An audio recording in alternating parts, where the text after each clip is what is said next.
Hey, New Hope family, it's Pastor Matt with your devotional thought for today.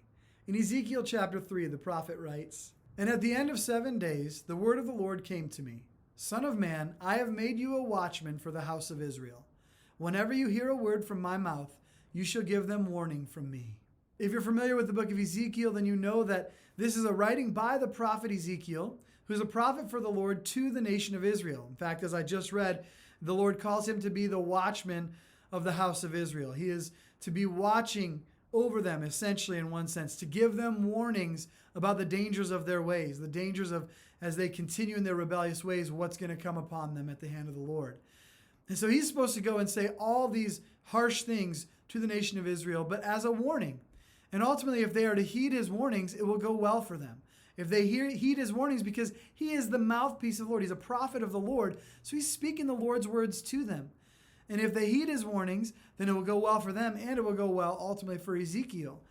But the truth is, sometimes we have watchmen in our lives and we don't heed their warnings. Sometimes we ignore those things. Honestly, the reason I wanted to share this passage with you today is because I was awakened at 2 a.m. this morning with my doorbell. And as you can imagine, at 2 a.m., I wasn't fully aware of what was going on. I thought, I just heard the doorbell, and I looked at the clock. I said, it's 2 a.m., and Amanda woke up too. She goes, was that our doorbell? I was like, yeah. So I didn't want to go to the door in pajamas or whatever, so I quickly got dressed, and I'm like, what is going on at 2 a.m.? And I open the curtain to look out the window, and I see a police officer standing at the door, and I see the squad car in the street. And so I open the door, and he introduces himself as a police officer with Mount Horeb Police Department, and he said, I just want to let you know your garage door is open. And honestly, my attitude shifted as soon as that happened. When I first saw the officer, I thought, is this a next of kin notification? Did someone I love pass away? Did someone crash into my mailbox and he's letting me know, hey, somebody hit your mailbox through the night? I didn't know, but I realized he was giving me a warning. He was warning me, hey, just a heads up, your garage door's open. You may want to close it, right? And so I thanked him through groggy eyes and morning voice, right? And I just said, well, thank you, officer. And I went and I closed my door, but I was so appreciative that this officer who was on his night watch, right? He was driving, through our community that night, last night, that he happened upon that, and he was willing to stop, get out of his car, and let me know. Because if I had left it open all night, who knows? It could have been open to anyone who might want to steal anything that I have in the garage, or they might try to come into the home, whatever might be the case. And so his warning was one that I was grateful for, and I thanked him for it, and I went and I shut my garage door. I watched it close. I closed the door. Then I opened it again to make sure I watched it close, because I could have sworn I had done that before I went to bed. Then I locked the door and I went back to bed. But it had this kind of thought in my mind. I was like, my attitude shifted. At first, when my doorbell rang at 2 a.m., I'm like, who is ringing my doorbell at 2 o'clock in the morning?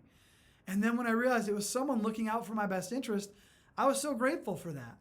And this is the same thing here when the prophet Ezekiel goes to the nation of Israel and he gives them these warnings as the mouthpiece of the Lord.